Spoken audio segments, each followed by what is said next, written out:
And that was me taking the most extraordinary underground train journey of my life when I joined in with the Great Tube Marathon, and to be able to see more of that in a minute. And if you're a fan of the railways, either the underground version or the overground, I wonder if you can guess what this is, apart from extremely heavy. It's actually a horse's harness, and if you're wondering what the connection is with railways, the answer is in this badge, which has the initials GWR, which stands for Great Western Railways, which is one of the 4 main companies that ran the railways before the advent of British Rail. And for over 100 years, the GWR, like the other main companies, actually had more horses than they had locos. Before British Rail took over in 1948, the old companies often used horses as a cheap alternative to shunting engines, and it took some years to phase out horsepower altogether. It was quicker to link up a couple of horses to move a goods wagon around a small siding than steaming up an engine, though it must have been very hard work for the horses. But they had, of course, been used to drag wagons along wooden tracks and iron rails long before steam locos had been invented. All aboard! It's 39 years since the Great Western Railway and the London, Midland, Scottish and all the other companies were disbanded, and any relics from those days have now become really very much in demand collector's items because, just like the harness, all company property was marked with the company's initials on the front. For instance, my hat's got GWR on the front of it. Also, my jacket lapel has got GWR. And if you think the jacket's in good condition, that's because it's never been worn before. Look, there's even the store's label at the bottom. It's 50 years old, and the station master, who it would have been issued to, would have had to use lots of other company-marked property as well. Welcome to the office. Now, after the station master had issued a few tickets at the ticket office, he'd probably try and get the hat onto the hat stand. Oh, I didn't hang on, but it's there. He'd probably have to do lots of paperwork, so he'd move round, and he'd sit down, and he'd dip his pen into an ink pot with the magic initials GWR on the front. And then every day an office boy would come along with a bottle, which he would use to fill up the ink pot. And guess what? Yes, on the bottom of the bottle, there's Great Western Railway inscribed. Even these pen nibs have Great Western Railway on them as well. And if I use my magnifying glass, you should be able to make that out. Great Western Railway. I've even got a whistle here, which I'm dying to blow, with GWR on that. Ready? The train's coming through. Wake up. Now, I wonder if all the staff, all the GWR staff, realised that the day-to-day objects that they were using would one day become collector's items. Out on the platform, it would be a very common sight to see things like milk churns waiting to be loaded onto the different trains. And if you have a look at this one, there's a plaque on the front, a brass plaque, which says G. Richardson, that's the name of a farmer, and it's going to Pease-Gween Station, that's his local station, and GWR's on the bottom of that too. You name it, everything's marked with GWR. Now, all these treasures have been collected by a man called Mr. Sparrow, and he's very keen on oil lamps, because even though the old locos were powered by coal and not diesel, oil was very important for making sure that everything ran smoothly. And this is a very clever lamp, because it points in all 4 directions, and it would have been used on a level crossing gate, because it had to be seen from road and rail, depending on what position the level crossing gate was in. So Mr. Sparrow's collections, all this paraphernalia, can be seen at a display, which is the Great Warwick Railway event at Coulton School in Warwick this Saturday afternoon. That's why we've got Warwick up there. Now, there are rail layouts and vintage vehicles too, and it's on between 2 o'clock, as the time says, and 5 o'clock by GWR time. There's a train coming! Caron, look out for the 5 o'clock train! He loves all that shouting. He should have been doing that as a job. Now, it costs 75 pence for children to go in, but if you're a Blue Peter badge winner, then you can get in absolutely free, so it's well worth taking your badge along with you. Now, when the students of the Guildhall School of Music and Drama were trying to think up some stunts for their Rag Week, they used a railway for one of the most unusual ones, because they decided to have a go at the Great London Marathon Run, which is a mad dash across the underground, stopping at every single station, and I went with them. Our first stop was Upminster at 5 in the morning. This was the first of 272 tube stations we hoped to visit before midnight, and there was a record to beat. Last year, the marathon was completed in 18 hours, 41 minutes and 41 seconds, so there was no time to lose. Oh, God, it goes now. Let's go. 3 minutes. Run. 3 minutes. Hey! Yeah! That's it, chaps. 5:03. We're off. We're in business. How long have you been preparing for the tube run? We first had the idea at the very beginning of January, so since then, about a month. And what charities will the money be going to? We're raising money for talking books for the handicapped, and also for the Actors and Musicians Benevolent Funds, which is obviously closely connected with the college. At that time in the morning, you need to keep your spirits up, and music students know how. It's a long way to Tipperary. My marathon companions were Amanda Todd, an oboe player, Peter Savoury, a trombonist, Amanda Broom, who's training to be a professional singer. Then there was John Pescott, a student of the French horn, and finally Philip Littlemore, a trumpet player. Leicester Square. It's a long, long way to Tipperary. Our first route took us 16 stops down the district line to Stepney Green, and there we had to run back to Mile End to connect with the Central line. Visiting every underground station in record time wasn't a simple case of going to the end of each line, because in order to keep to our strict timetable and make the quickest connections, we often had to run along the roads between stations. Through the barrier, left and left again.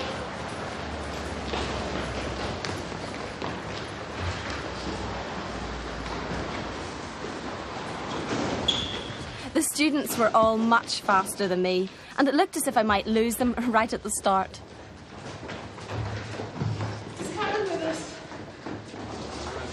I was caught in a rush of early morning commuters, but luckily I finally tracked the team down. Sorry for taking so long. I think I'm probably a bit out of practice running. As it turned out, we missed it anyway, because that train being 1 minute out of Upminster. Oh, is that why? We've missed it by exactly a minute here. Oh no. So we're behind, we just got to wait for the next one. So I ran all that way for nothing.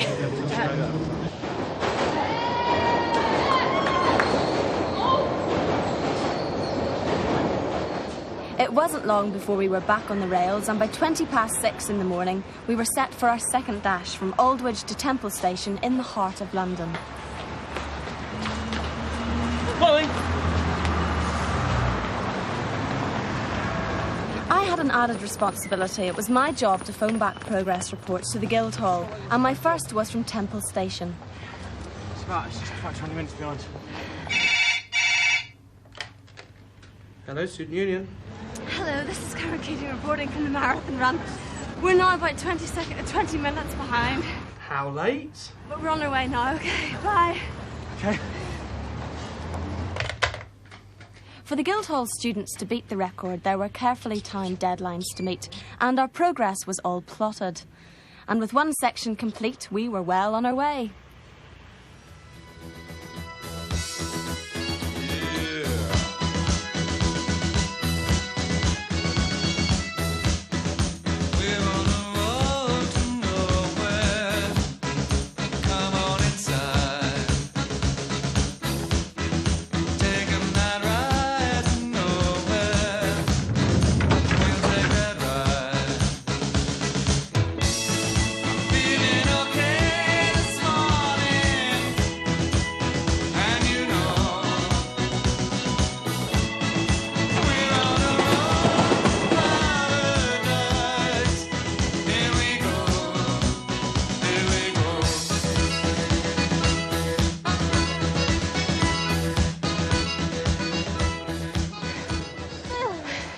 It's now 20 to 4. We're at Earl's Court.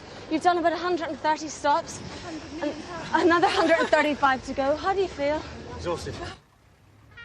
Olympia is at the end of another line, and the quickest way to get to Hammersmith was on a different form of transport, a good old red London bus.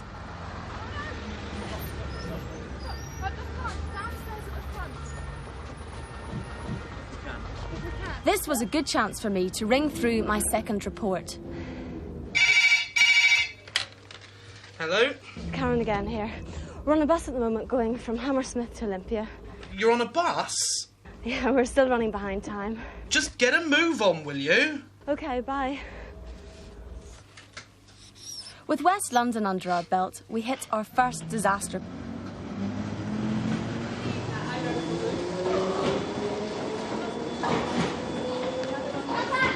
We missed the train to Gunnsbury by just 5 seconds. How late are we now?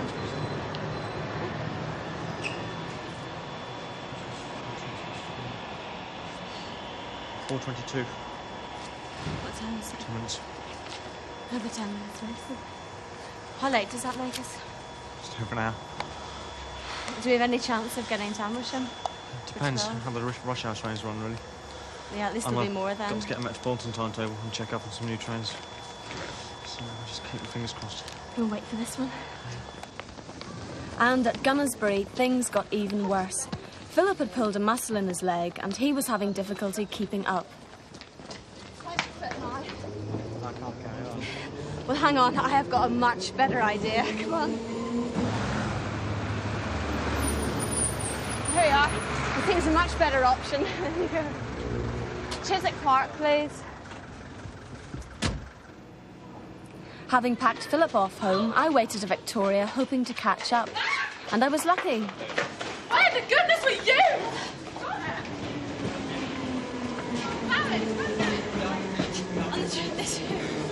No, Philip had to drop out because of his leg.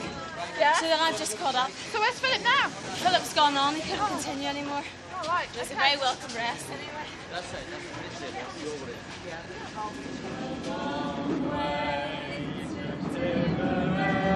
We still had a gruelling 4.5 hours ahead of us, and our spirits were definitely on the way down.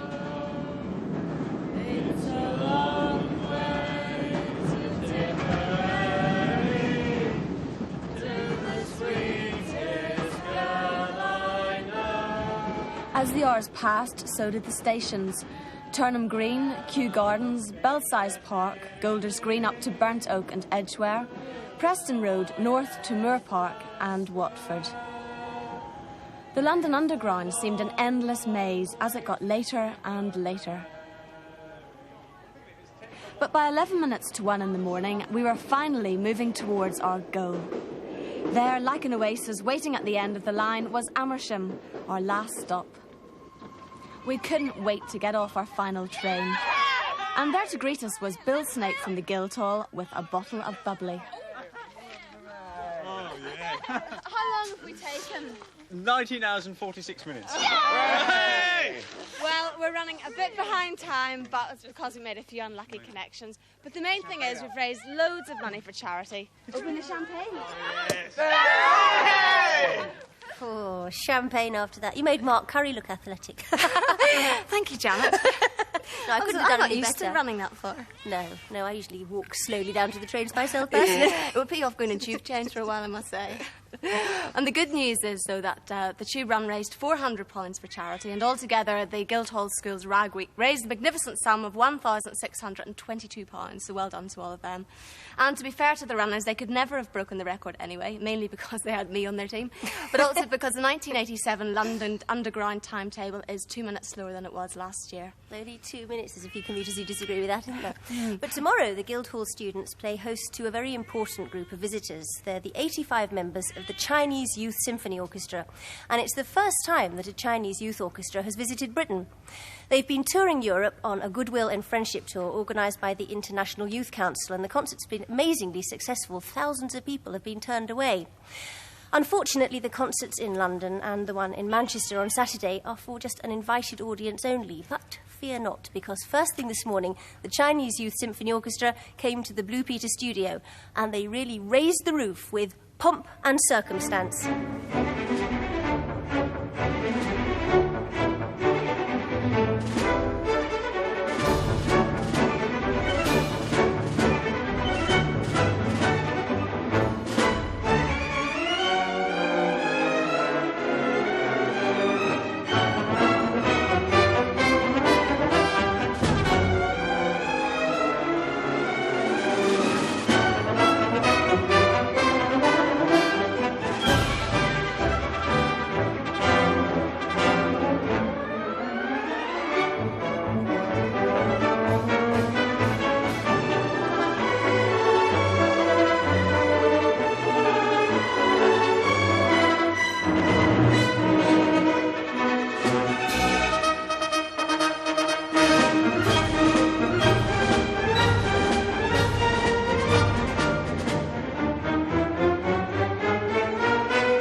excellent. Oh, stirring stuff. Thank you very much indeed. Thank you to the whole orchestra and to the very distinguished conductor, Tang Mahai. Ni hao ma.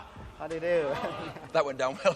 Hello. Welcome to England and to Blue Peter. Thank you. Now, the last time we heard some Chinese music on the programme was when we had the Peking Opera Company. Yes. And, of course, they did play Chinese music for us. Is it very unusual for the students to play Western music? Oh, that's very popular in China now, and we study and we play a lot of concerts in China. But it isn't part of the Chinese musical tradition, obviously, so it's remarkable that such a brilliant international orchestra has been formed in such a short space of time. Do the students ever hear Western music? There's a lot of great deal on the radio and TV. Yeah? Yeah. Do Chinese children start to play musical instruments when they're very young? Yes. How I old? do usually begin at 5. And, for example, I have begun with 6 to learn piano. So we can expect more top-class musicians to come out of China? Maybe. Now, while the orchestra are visiting London, is there any one thing, or 2 things, or 3 things that they particularly want to see while they're here? Oh, a lot of, maybe the Parliament, the Big Band. House of Parliament? Big Big Band. Big Band, yeah. And some beautiful classic concert in Royal Albert Hall, or Madame Tussauds. Madame Tussauds. Yeah. Are they going to find time to see all these things? Not You'll so make much. time. No, not so much time. Yeah, this time is very busy. Yeah. Too busy playing? Yeah. Well, I hope you enjoy your short visit to London. Thank you. And to Manchester as well. Thank you. And again, we're very honoured that you came to play for us on Blue Peter. Yeah. And as a finale, the China Youth Symphony Orchestra are going to play the end of an overture that's been dazzling their audiences in Italy, France, Brussels and Germany. It's Weber's Freischütz Overture.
Oh, hello. We were getting carried away there with the China Youth Especially Symphony Willow. Orchestra. What are they called? China Youth Symphony You Orchestra. said Chinese, didn't you? She got it wrong. I love it when she gets it wrong, because she never gets it wrong, you see.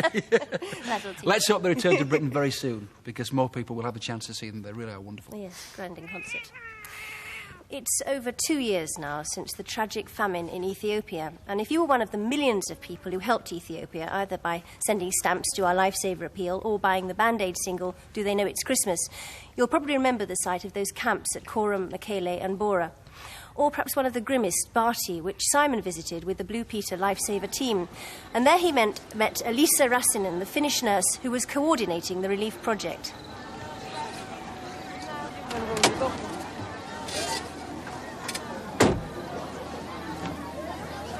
Hello. Hello. Hello, I'm Simon Groom. What is your name? Elisa. Elisa.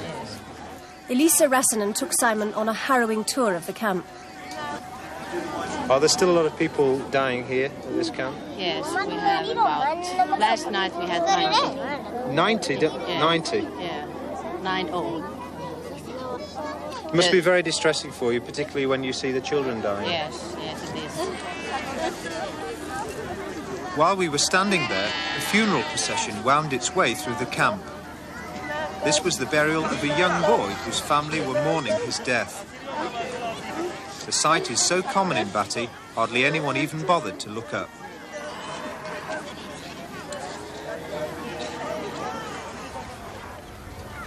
The supply of clean, fresh water to the camps was a huge problem. And through Oxfam, we provided hundreds of water kits, pipes, pumps, storage tanks, and well-digging equipment.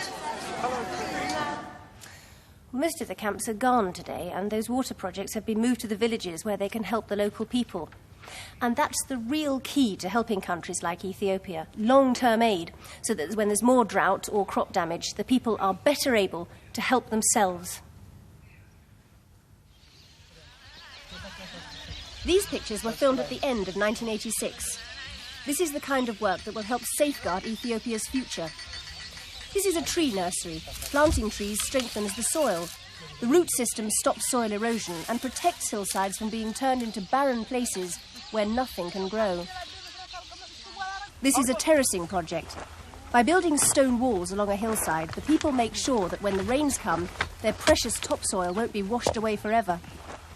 Tree planting and terracing are simple jobs which can be done by local people, without the need for big, complicated machinery, which can't be repaired when it goes wrong. Well, those are just two of the ways in which the Ethiopians are rebuilding their lives again.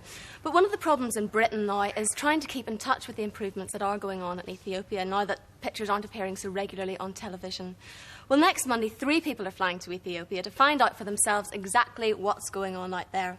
They're Melanie Saluja from Longcroft School, North Humberside, and she's 16, Nicola Adams and Heath Dix, who are also both 16, and they're from Taverham High School in Norwich. Hello, welcome to the programme. Now, first of all, what will you be doing out in Ethiopia? Well, we're basically going out to find out how our money has been spent on the relief and to find out just an update on what's going on there. And how were you chosen to go?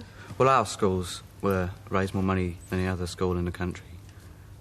And so they just thought they'd send you along. What about you? Well, they chose a list of people that helped substantially in the sports aid run. And as he said, that our schools raised the most money in the country, so they had to choose.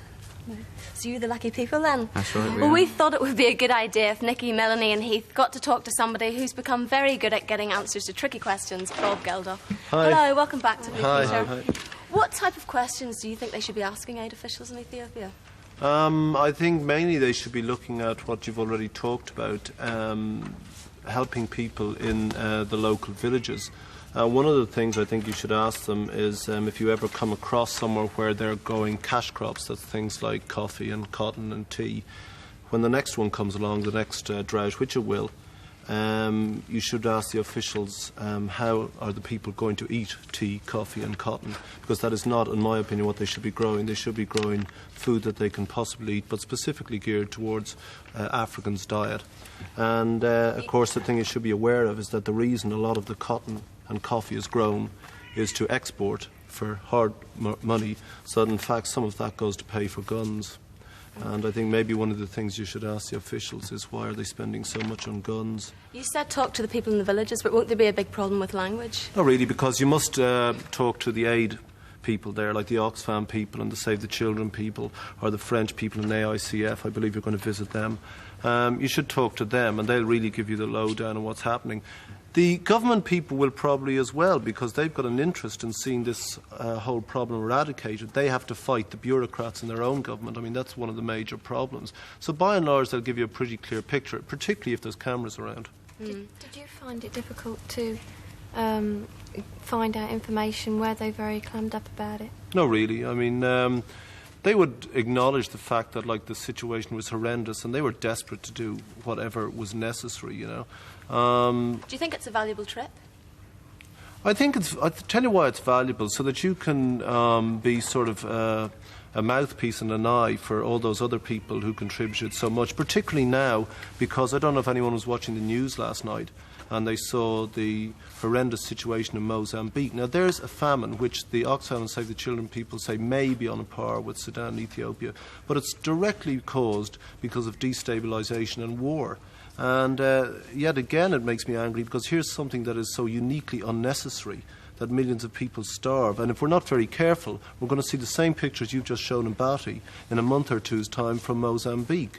And I think it's very useful to remind people that this isn't going to stop because you buy a record or because Blue Peter takes some people out there. I think that's very important. Right.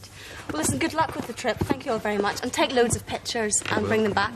Is this your dog in here? I was expecting a dog fight at any second. Yeah. Look, okay, friends very for well. life here.